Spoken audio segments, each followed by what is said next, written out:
할렐루야. 여호와의 종들아 찬양하라. 여호와의 이름을 찬양하라. 이제부터 영원까지 여호와의 이름을 찬양하라. 거룩하시고 자비하신 하나님 감사드립니다. 오늘 이 시간 주일 오후 여전도 혼신 예배로 드리게 됨을 감사드립니다. 저희 모든 허물은 용서하시고 이 시간 주님께만 영광을 돌리는 시간 되기를 원합니다. 아버지 하나님, 이 시간에도 은혜와 축복이 함께 하시기를 간절히 비옵니다. 아버지 하나님 감사하며 예배 시중을 주님께서 지켜주실 줄 믿사옵고 예수님의 이름으로 감사하며 기도 올렸사옵나이다. 찬송가 490장 부르시겠습니다.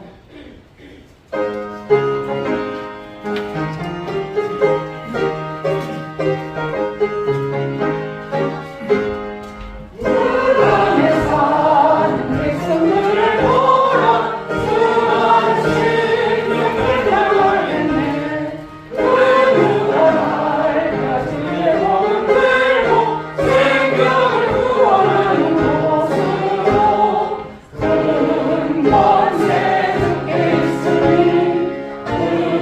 먼 세계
부르셨습니다. 큰 은혜 받으십시오. 네, 여전대 금년 2024년도 하나님의 은혜 가운데 손풍 일어날 줄 믿습니다. 잘 될 줄 믿습니다. 또 연로하신 우리 권사님들이시지만 또 강건의 복도 받으시고 또 우리 일여전대 또 열심히 일하셔서 더 많은 부흥의 역사가 일어날 줄 믿습니다. 오늘 주신 본문의 말씀을 가지고 영광의 흔적이라고 하는 흔적에 관한 말씀을 잠시 나누면서 말씀을 통해서 은혜받고자 합니다. 옛날에 그리스 제국에 알렉산더 대왕이 있었습니다. 이제 대제국을 건설하고 나서 어느 날 그런 생각이 들었어요. 내 초상을 좀 그려서 그대에 좀 물려주고 싶다. 그런 생각이 들었어요. 그래서 이제 전국의 유명한 이제 화가들을 다 불러 모았습니다. 그리고 자신의 초상을 그리게 했는데 하나같이 마음에 안 들어요. 그게 보면은 자기 마음에 드는 곳이 하나도 없어요. 그들 고를 것이 알렉산더는 수많은 전쟁을 했어요. 그래서 온 몸에 상처가 많고요. 그런 모습입니다. 큰 흉터가 남아있었기 때문에 그림을 그려도 그 흉터가 항상 남아있는 거예요. 아무리 화가가 멋지게 그리려고 해도 그 흉터를 없앨 수가 없는 거예요. 그대로 그리려고 하는 거예요. 그런데 지혜로운 한 화가가 알렉산더를 그 테이블 앞에 앉게 하고 손으로는 턱을 보이라고 했어요. 그랬더니 흉터가 살짝 가려지는 거예요. 그리고 화가가 그림을 그렸죠. 그리고 나서 알렉산더가 그 그림을 보니까 흡족한 거예요. 그 화가에게 있어서. 그래서 너무나 잘 그린 그림에 상을 줬다는 그런 이야기입니다. 사랑하는 여러분, 무슨 이야기일까요? 우리는 삶을 살아가면서 누구든지 또 큰 상처를 가지고 살기도 하고요. 때로는 그 상처를 숨기고 싶을 때도 있을 것입니다. 인지상정이죠. 그렇게 되보면 또 알렉산더 대왕조차도 또 자기 얼굴에 남아있었던 그 흉터에 대한 이 열등감, 이 자괴감이 남아있었다는 것을 말씀하죠. 그런데 우리가 사랑하는 여러분 예수님은 어떠실까요? 우리 예수님은 전혀 다르십니다. 왜 그럴까요? 예수님 십자가에 못 박혀 죽으시고 또 새로운 바로 부활하실 때의 그 모습을 한번 생각해 보십시오. 얼마든지 예수님 여러분 상처, 그 흔적을 없애실 수도 있으셨어요. 그럼에도 불구하고 예수님께서는 그 몸의 상처를 그대로 간직하시고 부활을 하셨어요. 부활하셨습니다. 그래서 오늘 본문의 말씀을 보시게 되면 그 사실들을 우리가 오늘 만나게 되는 것이죠. 오늘 부활하신 예수님께서 제자들에게 나타나셨는데 오늘 십자가 고난 당하실 때 못 박힌 자국, 또 창에 찔린 자국 그대로 남아 있었다는 거예요. 왜 그러셨을까요? 예수님께서 그 여러분 상처를 없애실 수 있을 만한 그런 능력이 없으셔서 그랬을까요? 그렇지 않습니다. 그렇다면 어떤 의미일까요? 참 궁금하죠. 오늘 이 시간 헌신을 다짐하시는 우리 모든 여전대 교원 여러분, 그리고 사랑하는 우리 모든 믿음의 권속 여러분, 오늘도 우리가 함께 예배를 드리면서 헌신을 다짐하고 또 주님 안에서 예수님에 남아있는 그 흔적, 그것이 왜 흔적으로 남아있는가, 그 이유와 그 의미를 살펴보면서 이 시간 은혜의 말씀으로 함께하고자 합니다. 큰 은혜가 되실 수 있기 바랍니다. 먼저 예수님의 상처에 대한 본문이 말씀이 있죠. 오늘 예수님께서는 부활하신 날 저녁 제자들에게 나타나셨어요. 이것을 오늘 기록하는 말씀이죠. 그래서 누가복음 24장 36절 말씀을 보시게 되면 어떻게 말씀이 시작합니까? 이 말을 할 때에, 이 말을 할 때, 오늘 본문은 그렇게 시작하고 있습니다. 그러니까 앞달락에서 본 그대로 이제 이어지는 말씀입니다만 엠마오로 가던 제자들, 부활하신 예수님을 만난 후에 황급히 예루살렘으로 돌아와요. 그리고 제자들에게 자신들이 만난 예수님에 대해서 보고를 하려고 하는 것이죠. 자, 그런데 바로 그때 누가 나타나십니까? 예수님께서 오신 거예요. 예수님께서 오셨습니다.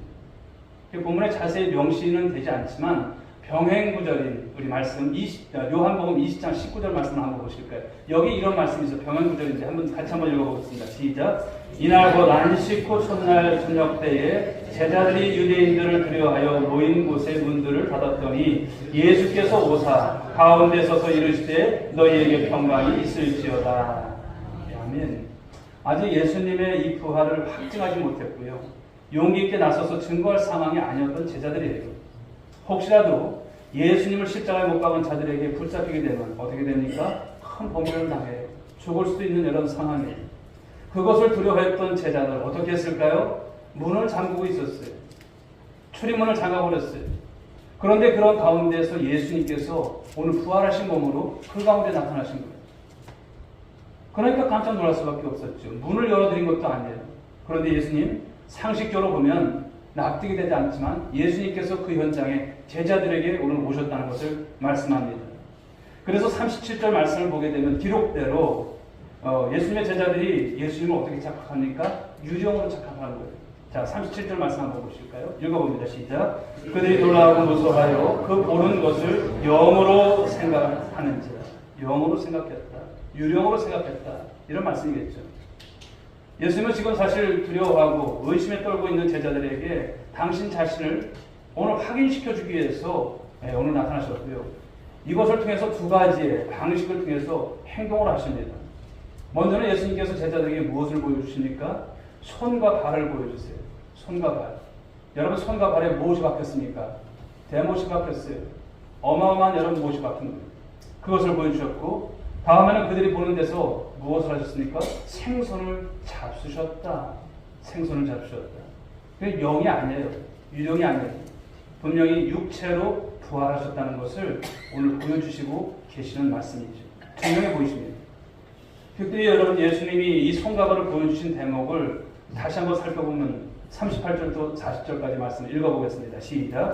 예수께서 이르시되 어찌하여 두려워하며 어찌하여 마음에 의심이 일어나느냐. 내 손과 발을 보고 나인 줄 알라. 또 나를 만져보라. 영은 살과 뼈가 없으되 너희 보는 바와 같이 나는 있느니라. 이 말씀을 하시고 손과 발을 보이시나. 여기 여러분 그냥 손과 발 이렇게 말씀하시지만 요한복음의 말씀을 보시게 되면 부활하신 못자국이 부활하신 몸이시지만 그 못자국이 그냥 남아있었던 거예요. 예수님의 손과 발에 그냥 남아있었던 거예요. 구멍이 난채로 있었던 거예요. 발에도 구멍이 난채로 있었던 거예요. 네. 그 모습을 보여주시는 거예요. 그런데 요한복음 20장 24절부터 28절의 말씀을 보시게 되면 도마의 이야기가 나오죠. 도마의 이야기가 나옵니다. 도마가 마침 출타 중이어서 예수님께서 제자들에게 나타나셨죠. 예수님께서 이제 떠나가시는 후에서야 도마가 돌아와요. 다른 제자들이 어디 갔었냐고 야단이죠. 우리 예수님 봤다고. 왜 너 이제서 왔냐고. 예수님께서 정말 부활하셨다고. 손과 발에 못자국을 봤어. 이러면서 얘기를 하는 거예요. 그러자 도마가 어떻게 합니까? 에이 무슨 너들 우리 나한테 지금 속이는 거지. 이러면서 안 믿는 거예요. 믿지 않는 거예요. 자기 눈으로 보기 전에는 직접 보고 손으로 만져보기 전에는 못자국과 창자국에 손을 넣어봐야 나는 믿을 수 있어. 믿겠다는 거예요. 큰 소리 칩니다. 안 믿겠다는 것이죠. 뻥이라고 생각하는 것입니다. 그리고 며칠이 지납니까? 여둘의 후에 다시 예수님께서 제자들에게 나타나시죠. 그리고 그때는 도마도 있었어요. 예수님께서 도마에게 말씀을 하시죠. 이런 말씀이죠. 27절 말씀. 요한복음 20장 27절 말씀 읽어봅니다. 시작. 네 손가락을 이리 내밀어 내 손을 보고 내 손을 내밀어 내 옆구리에 넣어보라. 그리하여 믿음 없는 자가 되지 말고 믿는 자가 되라. 아멘. 도마가 실제로 예수님을 보게 되고요. 못자국을 만져봤어요. 아닌지 정말 빈지 만져보지 않고는 몰랐지만 만져보는 거예요. 그러나 최소한 도마가 예수님의 부활하신 사실을 부인할 수 없었음을 분명한 것이죠. 그러면서 예수님 앞에서 그가 예수님의 창자국, 그렇죠. 못자국 만져보고 나서 어떻습니까? 고백을 합니다. 20장 28절, 요한복음 20장 28절에서 어떤 고백을 합니까? 나의 주님이시요 나의 하나님이십니다. 얼마나 부끄러웠을까요? 만져보고서야 믿었던 거예요. 넣어보고서야 믿었던 거예요. 이렇게 볼 때 예수님의 부활하신 몸에 이 못자국과 창자국이 있었던 것이 어떻습니까? 분명한 거예요. 예수님이 부활하신 거예요. 육체적인 부활을 말씀하는 거예요. 그래서 예수님이 부활하실 때 이 전능한 능력으로 얼마든지 여러분 상처 자국을 없앨 수 있었음에도 불구하고 남겨두셨던 이유가 여기에 있었던 것이죠. 물론 그 자국이 십자가 고난당하실 때 흉측한 모습으로 남아있지는 않았을 것입니다. 아마 빛나는 모습으로 변했을 것으로 짐작이 됩니다. 사랑하는 여러분, 우리가 부르는 찬송가 중에서 25장 2절에도 보면 이런 가사가 나와요. 한번 보실까요? 한번 같이 읽어보겠습니다. 시작. 멸류관 벗어서 주 앞에 드리세 그 손과 몸의 상처가 영광 중 빛나는 하늘의 천사도 그 영광 보고서 고난의 신비 알고자 늘 흠모하도다. 네. 예수님의 부활하신 그 몸에 남아있는 흔적, 여러분 결코 부끄러운 것이 아님을 말씀하는 거예요. 부끄러운 것이 아닙니다. 오히려 자랑인 것을 말씀하고요. 오히려 영광인 것을 말씀하고 있다는 것입니다. 그래서 오늘 설교 제목이 무엇입니까? 영광의 흔적입니다. 우리는 주님을 믿으면서 어떤 흔적이 있을까요? 우리 여전도 회원들은 주님을 믿으면서 어떤 흔적이 있을까요? 한번 되돌아봤으면 좋겠습니다. 자, 그래서 예수님의 흔적이 주는 의미가 무엇인가를 한번 또한 두 번째로 살펴보고자 합니다. 왜 예수님께서 흔적을 남겨두셨을까? 그 이유와 의미가 무엇일까 살펴봅니다. 한마디로 그것은 십자가와 부활의 증표라는 거예요. 완전하신 주님이시고요. 그것을 통해서 예수님께서 실제 부활하셨음을 보여주신다는 것이죠. 그것으로 예수님이 분명히 십자가에 죽었다가 부활하신 하나님의 아들이시고 구세주이심을 영원히 증표 가운데 증거하는 것으로 남기셨다는 것을 말씀합니다. 그런데 이 증표를 보게 되면요, 네 가지로 이제 증거해 주시는 말씀인 거예요. 첫째는 어떤 증표일까요? 첫째는 구원의 증표입니다. 구원의 증표. 성경은 어떤 말씀을 합니까? 누구든지 누구를 믿기만 하면, 예수 그리스도를 믿기만 하면 무엇을 받는다? 구원을 받는다. 예수님만 믿기만 하면, 그 부활하신 예수님만 믿기만 하면 구원받는 줄 믿으시기 바랍니다. 저와 여러분들이 오늘 그 구원에 이르게 되었고 하나님을 오늘도 여러분 믿는 하나님의 자녀로서 하나님의 백성이 된 것은 자명한 사실이에요.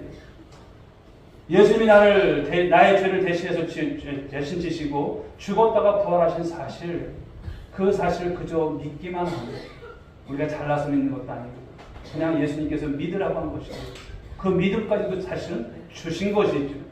그 믿음으로 말미암아 구원받고 천국에 들어갈 수 있는 이 귀한 축복을 받은 것을 여러분 감사하실 수 있기 바랍니다.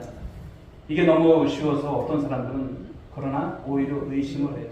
야, 참 쉬운데, 근데 그것이 여러분 됩니까? 쉬운 것이 아니에요. 많은 사람들이 예수 믿는 것, 우리가 복음을 전하지만 나 예수 믿겠다고 졸졸 따라오는 사람 한 사람도 못 봤어요. 사정을 해야 돼요. 예수 믿으라고, 제발 예수 믿으라고. 그런데 앞에서는 예수 믿는다고 하고 내가 한번 교회 가겠다고 하는데 충청도에 와서 보니까 말이 그렇지요. 한번 교회 가겠습니다. 그렇지만 오시는 분들은 정말 없어요. 참 구원이라고 하는 것이 얼마나 귀한지 다시 한번 생각해 보는 것이죠. 자, 그런 사람에게 예수님이 오늘 못자국을 보여주시는 거예요. 마치 본문에 나오는 이 제자들에게 못자국을 보여주신 것처럼 어떻게 말씀을 하실까요? 이거 봐라. 이 못자국 난 내 손과 발을 봐라. 내가 너희 죄인들을 위해서 대신 십자가에 못 박혔다가 죽었다가 살아난 증거이다. 이것을 봐라. 나는 십자가에서 너희의 죄를 위해서 그 죄값을 다 치렀다. 그러므로 너희는 믿기만 하라. 그러면 죄와 사망에서 너희들이 구원받을 거야. 영생과 천국을 줄 거야. 이 말씀을 하시는 것이 누구의 음성입니까? 우리 주님의 음성이신 거예요. 사랑하는 여러분, 예수님의 이 손과 발, 거기에 이 못자국을 마음으로, 눈으로 바라보심으로 이 구원에 대한 확신을 온전히 갖는 우리 모든 성도들이 될 수 있길 주의 이름으로 축복합니다. 그것은 믿는 자의 구원에 대한 영원한 증표인 거예요. 이 증표가 우리 가운데 오늘도 주신 것인 줄 믿으시기 바랍니다. 자, 예수님께서 주신 이 증표는 두 번째는 부활의 증표입니다. 부활의 증표. 예수님의 손과 발에 남아있는 못자국은 부활에 대한 바로 강력한 증거입니다. 증표입니다. 예수님 자신이 이 부활하신 증거일 뿐만 아니라 믿는 성도들도 어떻게 됩니까? 장차 부활할 것에 대한 보증이 있어요. 예수님께서 부활하셨듯이, 예수님께서 육체적인 부활을 하셨듯이 저와 여러분들 또한 예수님께서 살아있을 때 오시면 우리가 죽지 않고 부활하는 거예요. 그러나 죽는다 할지라도 우리가 화장을 하든 묘에 묻히든 어떻게 하든 한 줌의 흙이 되지만 그때 우리 예수님께서 오시게 될 때 우리가 온전한 육체적인 부활을 여러분 우리 주님께서 이루실 줄 믿으시기 바랍니다. 우린 이것을 믿는 거예요. 예수님은 못자국을 보여주시면서 마치 이렇게 말씀하신 것 같습니다. 자 봐라, 내가 죽었다가 다시 살아났다. 이 말씀을 하시는 것이죠. 그러므로 너희들도 나를 믿으면 이렇게 될 것이다. 이렇게 될 것이다. 그래서 바울은요, 부활하신 예수님은 우리 성도들에게 있어서 부활의 보증이시고 샘플임을 여러분 증거하지 않습니까? 고린도전서 15장 20절 말씀을 한번 보실까요? 읽어봅니다. 시작. 그러나 이제 그리스도께서 죽은 자 가운데서 다시 살아나사 잠자는 자들의 첫 열매가 되셨도다. 잠자는 자들의 첫 열매. 첫 열매라는 말씀을 하세요. 바로 우리가 현재 쓰는 말로 보면 샘플이라고 한 것이죠. 옛날에 이제 제가 이제 사업을 할 때 금형을 가지고 이제 금형을 파서 이제 그 플라스틱 사출품을 만들어요. 그러면 이제 맨 처음에 이제 그 처음에 이걸 만들어 놔서 그것을 찍어 봅니다. 그러면 그 모양이 나오잖아요. 사출품이 나와요. 플라스틱이 나오는 거예요. 제품이 나와요. 그리고 괜찮으면 이제 완전히 이제 됐다면은 그 다음부터는 이제 시제품을 계속 찍어내는 거예요. 그런데 그 제품하고 나중에 찍어낸 제품하고 다를까요? 똑같은 거예요. 똑같은 거예요. 우리 예수님께서 부활하셨듯이 저와 여러분들 또한 장차 이런 부활이 있을 것을 말씀하시는 거예요. 완전한 육체의 부활을 말씀하고 있는 것입니다. 빌립보서 3장 21절을 보시게 되면 말씀 한번 보실까요? 읽어봅니다. 시작.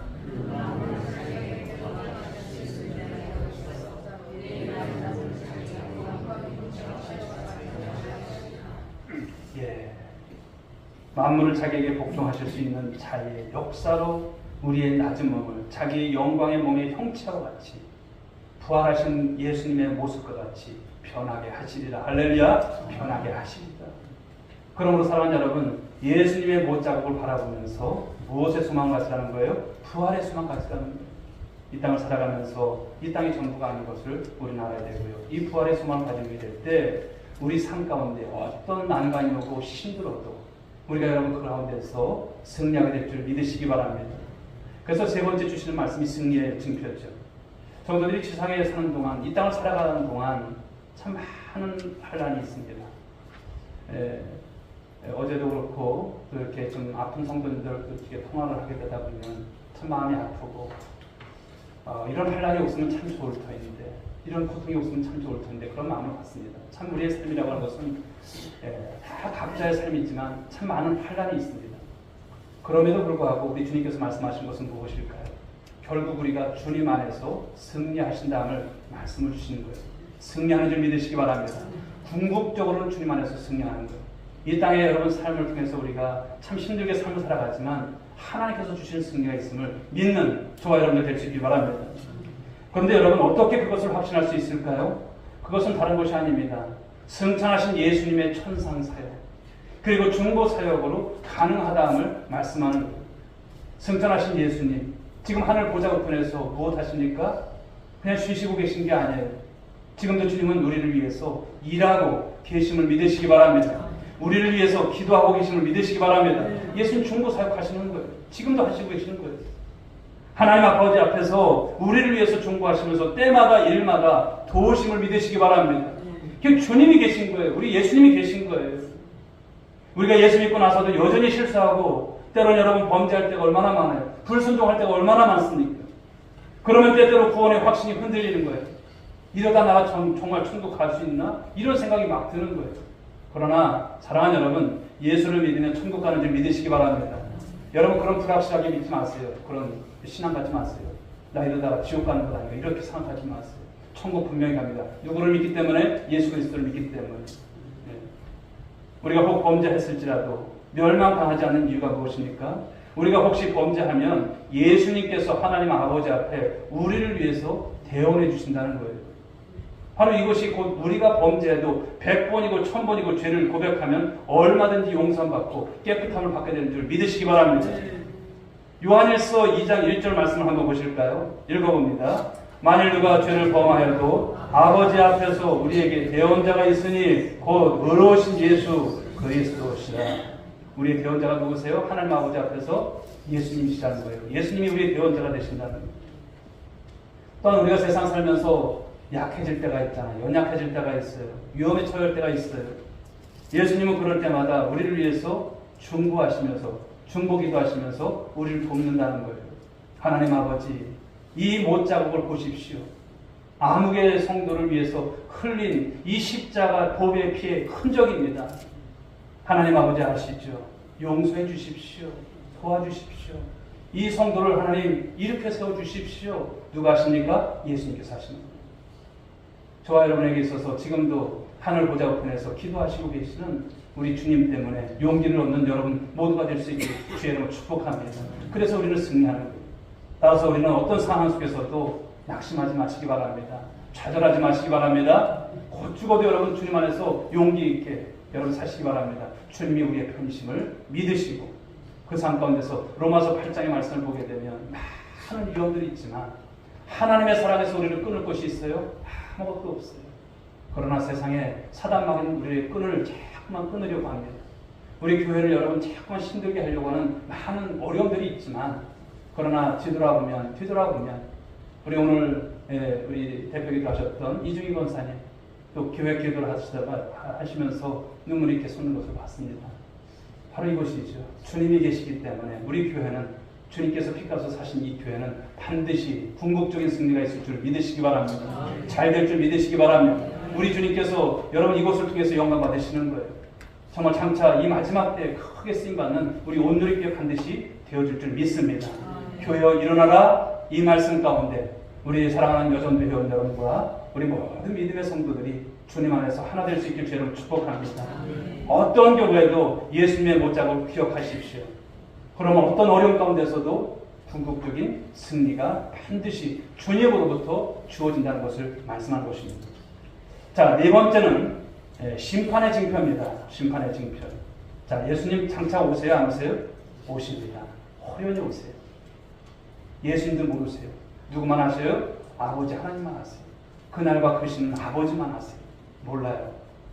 수요일날 오실지도 몰라요. 비 오는 수요일날.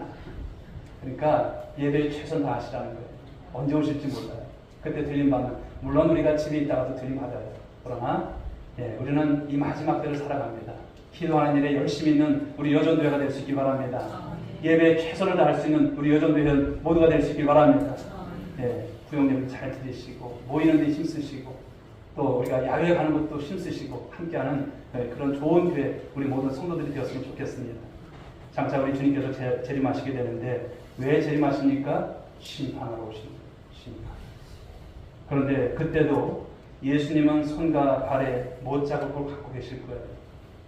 왜 그럴까요? 예수님은 공의로우신 분이므로 무턱대고 심판하지 않으세요. 본인이 승복한 후에 판결을 하십니다. 심판의 때 불신자들은 예수님의 못자국 때문에 결코 핑계할 수 없는 거예요. 핑계할 수 없어요. 예수님의 못자국을 보이면서 예수님께서 그렇게 말씀하실 거예요. 자, 봐라. 죄로 인해서 영원히 죽을 죄인들을 위해서 내가 십자가에 죽었다가 살아났노라. 그리고 내 제자들을 통해서 온 세상에 이 복음을 전해주었다. 그런데도 너희들이 믿지 않고 기회를 놓쳤으니 이제 심판할 수밖에 없노라. 너희 동네에 교회가 없었더냐? 정말 전도 받아본 적이 없었더냐? 그런데 왜 거부했느냐? 말씀하실 거예요. 그때 불신자들의 입이 10개라도 할 말이 있을까요? 없습니다. 우리가 이제 장날마다 전도하는 이유가 뭘까요? 전도를 해가지고 그 건방에 들어갈 때마다 어떨 때는 막 아까워요. 어떤 사람은 받았는데 또 받아요. 여기다 놓고서도 하나만 달라고. 또 안 주면 삐져요. 그래서 아는데도 또 주는 거예요. 그렇게 전도예요. 그런데 여러분 핑계할 수 없는 것 아니겠습니까? 우리가 여러분 때를 얻든지 못 얻든지 그냥 전하는 거예요. 그러나 여러분 그 중에 어떤 분은 여러분 그것이 말씀이 그 생명의 말씀이 임할 때가 있어요. 작은 여러분 전도지 그 말씀 속에 예수님을 만나게 되면 내 인생이 변화된다는 것, 그것이 우리 이제 그 전도지에 나와 있는 내용인데 그 말씀이 어떤 분에게는 여러분 그 말씀이 꽂힐 수도 있는 말씀이기 때문에 그렇습니다. 사랑하는 여러분, 영원한 이 심판에 대해서 그들이 여러분 그때는 승복할 수밖에 없는 것이죠. 그리고 통곡을 하게 될 것입니다. 요한복음 19장 37절은 이런 말씀을 주십니다. 한번 보실까요? 읽어보겠습니다. 또 다른 성경에 그들이 그 찌른 자를 보리라 하였느니라. 무슨나요? 사랑하는 여러분, 그러므로 부디 예수님의 이 손과 발에 있는 이 못자국을 여러분들 늘 바라보실 수 있길 바랍니다. 이 구원의 확신 가운데 그리고 부활의 소망 가운데 우리가 험한 세상을 살아갔지만 주님이 함께 하신다는 이 징표를 주신 말씀을 가지고 늘 승리하며 삶을 살아가는 우리 모든 우리 온누리교회 성도들 그리고 특별히 여전대 우리 회원 여러분들 되시기를 주님의 이름으로 축복합니다. 세 번째로 이제 그리스도의 고난에 대한 말씀입니다. 세상 살 동안 우리들에게는 많은 상처들이 있기 마련이죠. 그러나 우리는 이 신앙으로 그 상처를 얼마든지 영광의 흔적으로 승화시킬 수 있어야 돼요.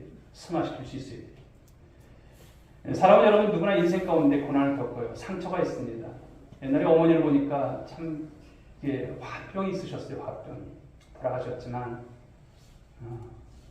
지금도 생각해보면 참 저희 어머니 참 고생 많으셨어요.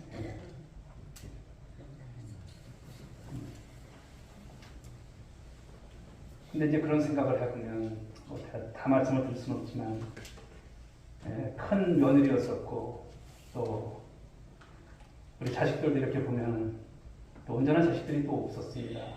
그런 또 형들이 있었고요. 그러다 보니까 그런 것으로 인해서 참 많이 아파하셨어요. 그런 상처가 있으셨어요.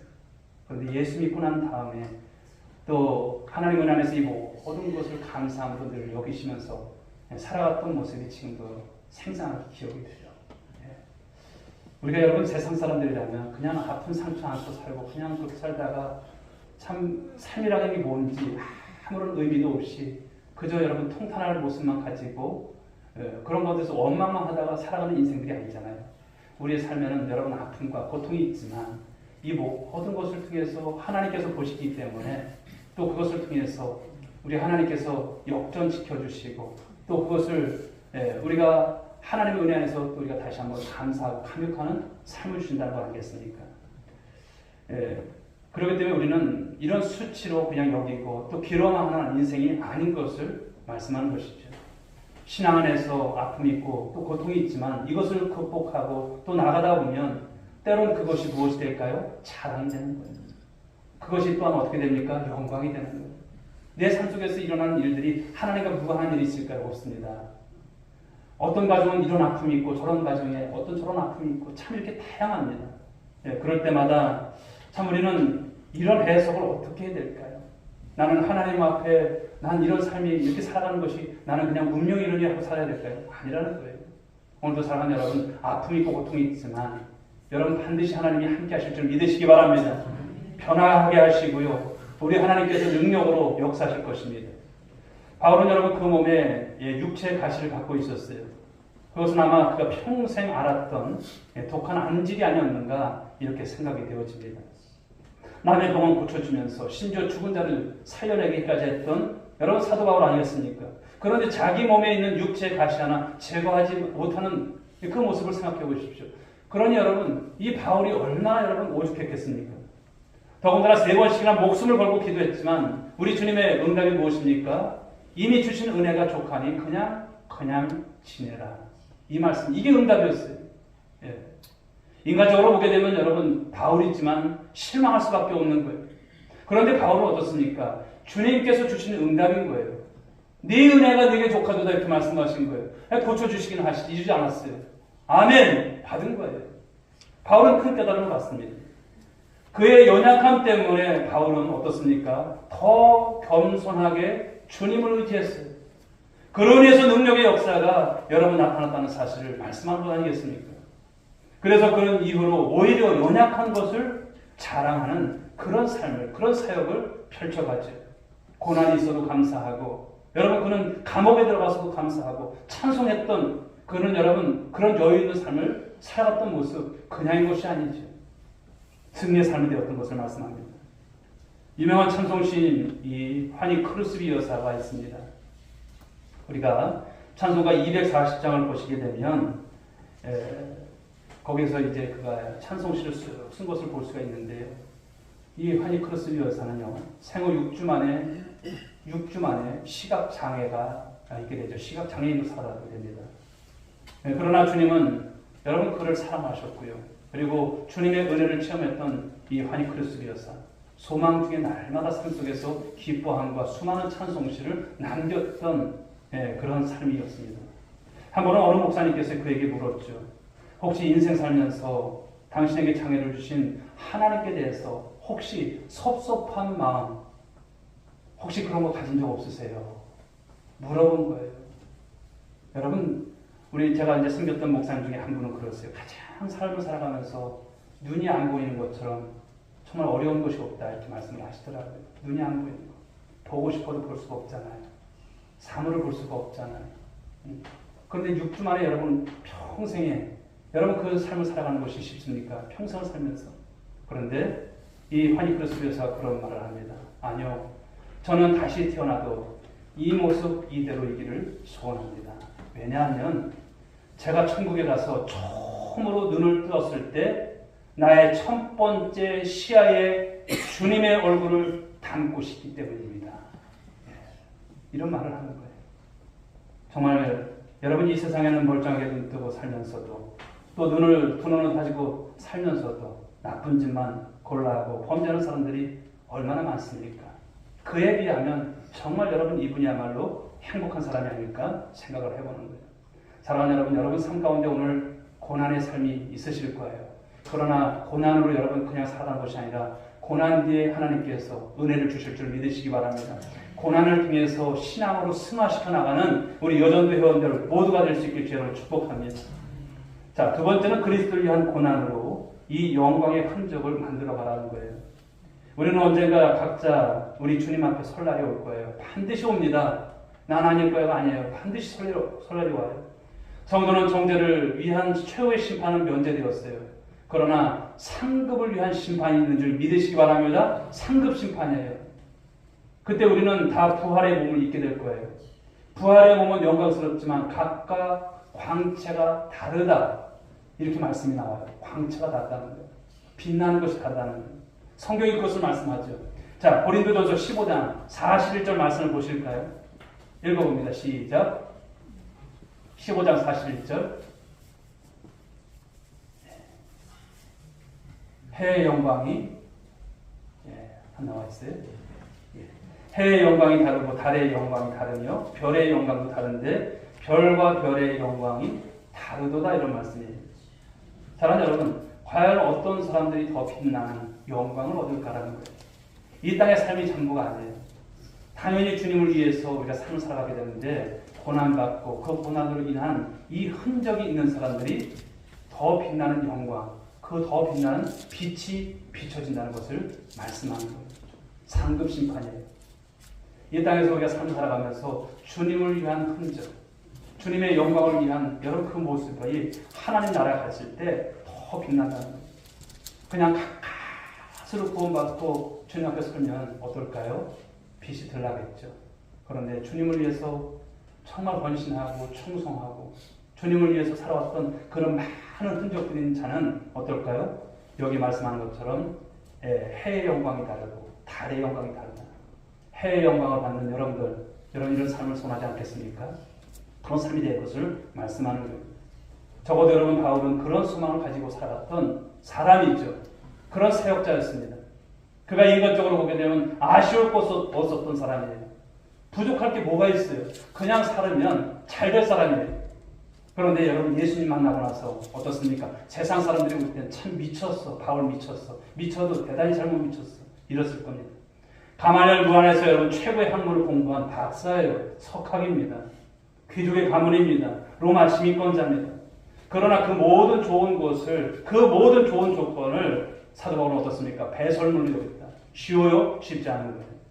예수 그리스도의 복음을 전파하기 위해서 전 세계를 누볐던 사람. 여러분 누가 그것을 여러분 알아주긴 하겠습니까? 알아주지 않아요.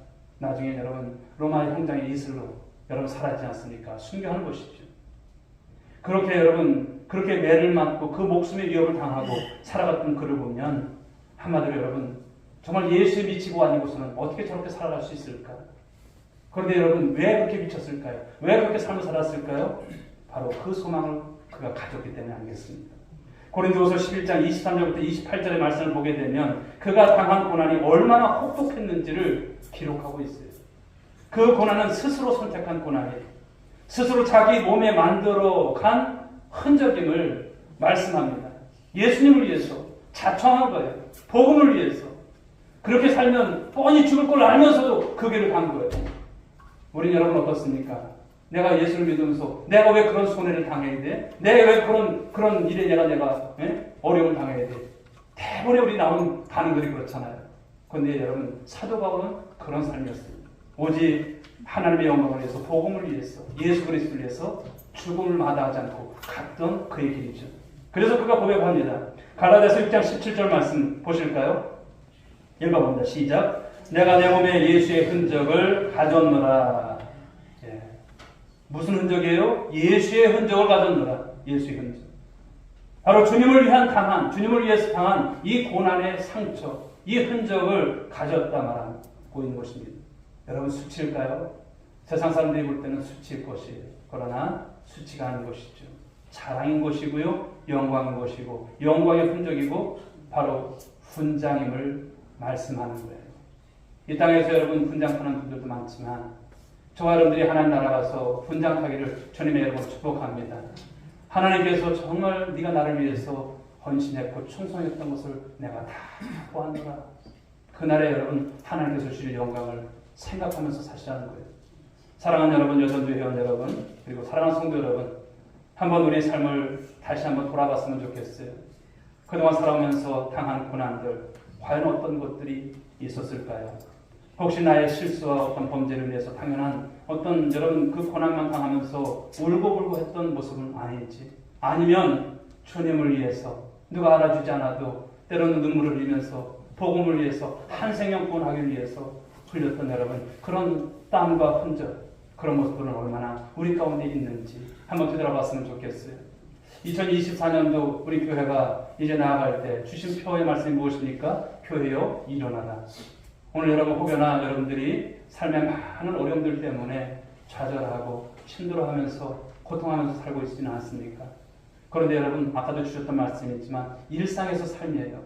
그 모든 아픔과 삶들의 여러분 어려움들을 정말 이 고난이지만 이것을 통해서 승화시킬 수 있는 여러분들의 신앙이 될 수 있길 바랍니다. 하나님의 영광을 위한 것으로 여러분들이 승화시킬 수 있길 바랍니다. 하나님께서 모르실까요? 아십니다. 그러나 그런 모든 속에서 정말 신앙으로 승화시켜 나갈 때 주님을 위해서 또 복음 전파를 위해서 쓰임받는 우리 모두가 될 수 있길 주 여러분 축복합니다. 무엇보다도 우리 온누리교회가 잘 되길 원하세요? 교회가 일어나기를 원하십니까? 그렇다면 어떻게 해야 될까요? 이 부흥을 위해서 건강하네. 하나님, 내가 이전에도 충성했지만 올해는 더 충성하겠나이다. 올해는 더 헌신하겠나이다. 내가 새벽을 깨우겠나이다. 내가 주님 누가 뭐라고 해도 주의 일을 위해서 내가 사명 감당하겠나이다. 이런 소원을 가지십시오. 여러분들이 주님 앞에 갈 날 얼마 남지 않았어요. 최선을 다했으면 좋겠습니다. 할렐루야. 오늘도 여러분 내가 있어 옆에 있어 빈자리가 누구로 채워져야 되니까 여러분으로 채워져야 돼요. 제가 요즘 고민하는 게 뭐냐면 고민거리를 좀 말해서 좀 그런데 저희가 이제 파라솔 전도를 계속 하잖아요. 축구 전도를 합니다. 그런데 저번에 이제 제가 이제 그 연합 집회 때도 목사님 그런 말씀을 하시더라고요. 우리 교회가 나름대로 열심히 전도한다. 그런데 가장 좋은 전도 방법이 무엇이냐면 관계 전도다. 성도들이 적어도 1년에 한두 명만이라도 그 관계 전도에 올인하게 되면 그것을 하나님께서 채워주신다. 그러니까 여러분 죽자 사자 어떻게 됩니까? 여러분들이 알고 계신 분 중에 예수 믿지 않는 분들을 색출하셔서 예수 믿게 하시는 거예요. 그러면 여러분 제가 두 번째 기도 제목이 늘 고민된 게 뭡니까? 하나님 2024년도 배가 부흥되게 하여 주옵소서. 우리 교회가 지금 제적 100명인데 200명 되게 해주십시오. 200명. 어떻게 됩니까? 여러분들이 한 사람 책임지면 되는 거예요. 한 사람 책임지면 된다. 내가 어쨌든 책임집니다. 이 마음 가지고 있게 되면 할까요? 못할까요? 하나님께서 하게 하세요. 그러니까 한 명 정하시면 안 돼요. 그래도 여러분 3세분은 회의잖아요. 3명은 정하십시오. 3명 정하다 보면 30% 못하겠습니까? 하게 되는 거예요. 여러분 그렇게 우리가 금년도는 좀 전략을 좀 바꿨으면 좋겠어요. 이 일을 감당하고 또 우리 오늘의 전도들은 때를 어떤지면 어떤지 하는 거예요. 계속 하는 거예요. 한 사람 돌려들 거예요. 예. 1000만 원이 들어가도요. 한 사람이 교회 오면 된 것입니까? 안 된 것입니까? 된 거예요. 한 사람이 온천하고도 필요한데. 그러니까 전도에 있어서 우리 오늘의 전도대가 이 재정을 쓰는 것에 대해서 많이 들어간다 그런 말씀하지 마세요. 그런 분도 안 계시지만 아깝다고 생각하지 마십시오. 한 생명을 구원하는 일입니다. 그런데 참 감사한 거예요. 왜 감사하냐면 이제 제가 여기 있으면 많은 목사님들도 지나가면서 저를 보거나 또 와서 대화하거나 차를 마시거나 또 다른 교회 성도님들도 어떻게 목사님 이렇게 나오셔서 기도하시냐, 전도하시냐고. 어떻게 장로님, 장로님 지금 직장 안 다니시냐고. 다 은퇴하셔서 이제 나오시는 장로님이시고요. 권사님들도 그러세요. 근데 참 감사해요. 우리 오늘 교회가 이렇게 열심히 하는 모습들이 부러운가 봐요. 어쨌든 여러분, 뭐 우리가 부러움을 보여드리려고 하는 것은 아니지만 우리가 최선을 다하는 거예요. 하나님 아시면 되는 것 아니겠습니까? 그 마음 가지고 그 중심 가지고 2024년도 함께 해나가면 교회에 큰 부흥이 일어날 줄 믿습니다. 이런 모습이 무엇입니까? 이게 흔적이에요. 주님을 위한 흔적이, 주님께서 우리에게 남겨주셨던 바로 그 흔적이 우리 가운데도 있는 삶의 흔적이 아닐까요? 이 모습을 가지고 나아갈 수 있는 우리 성도들. 그래서 금년에도 우리 주님 앞에 큰 상급 얻는, 정말 훈장을 받을 수 있는 그런 삶들, 기쁨으로 감당하는 우리 온누리 전도대, 그리고 전도대가 한적 아닌데 우리 여전도 회원 여러분들, 그리고 모든 성도들 모두가 될 수 있기를 주님의 이름으로 축복하고 기도 올리겠습니다. 기도하겠습니다. 하나님 아버지 감사합니다. 영광의 흔적을 위한 삶을 살아가는 우리 여전도의 회원, 우리 모두가 될 수 있도록 도와주시옵소서. 그리고 함께 예배드리는 우리 모든 성도들, 우리가 주님을 위한 흔적이 많이 적습니다. 나 삶을 위해서, 내 삶을 위해서, 내 가족의 삶을 위해서, 또 하나님 아버지 여러 가지 우리 사업적인 부분에 있어서는 많은 땀을 흘리고, 또 하나님 아버지 우리가 눈물을 흘리지만 주님을 위해서 난 무엇을 하는가 다시 한번 돌아보게 됩니다. 주님은 우리를 위해서 십자가를 지시면서 또 하나님 아버지 모든 것을 아낌없이 주셨고 물과 폐수를 쏟으셨습니다. 그리고 주님께서 부활하셨던 그 몸에 오늘 아버지 주님 모습들을 우리가 보면서 이 말씀 가운데 하나님 아버지 다시 한번 그 징표의 삶을 또한 하나님 저희들을 소원하고 있습니다. 하나님 우리 모든 사랑하는 성도들에게 이 구원의 확신을 늘 갖게 하여 주옵시고, 이제 우리가 장차 부활할 이제 아버지 주님 그 육체의 부활을 소원하면서 이 마지막 때를 살아갈 때에 주께서 원하시는 삶을 살아가는 우리 모두가 될 수만 있도록 인도하여 주옵소서, 축복하여 주시옵소서. 믿사옵고 사랑이 많으신 예수님의 이름으로 기도 올리옵나이다. 아멘.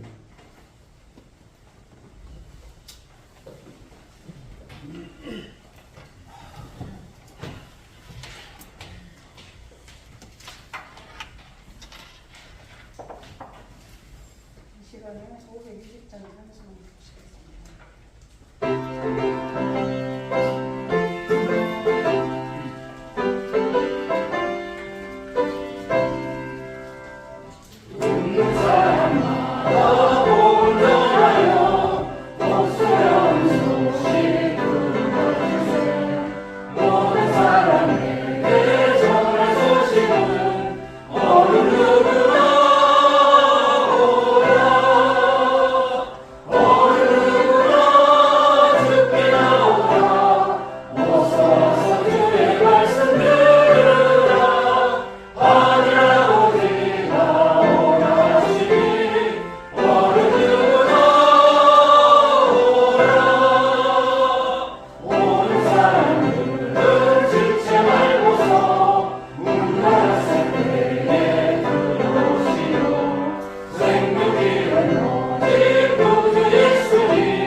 우리 구주 예수 그리스도의 은혜와 하나님 아버지의 극진하신 사랑하심과 성령님의 감동 위로 충만하신 은총이 오늘도 귀한 말씀을 통해서 여전도의 연합으로 드려지는 이 헌신 예배 가운데 말씀의 은혜를 가지고 영광의 흔적 있는 삶을 살아가기로 작정한 우리 모든 권속들 한 사람 한 사람 머리 위에, 그리고 우리 온누리교회 위에, 그리고 이 나라 이 민족 가운데 지금으로부터 영원 무궁토록 함께 있을지어다. 아멘. 주여 인도하여 주옵소서. 건물로 함께 다 주옵소서. 역사하여 주시옵소서. 인도하여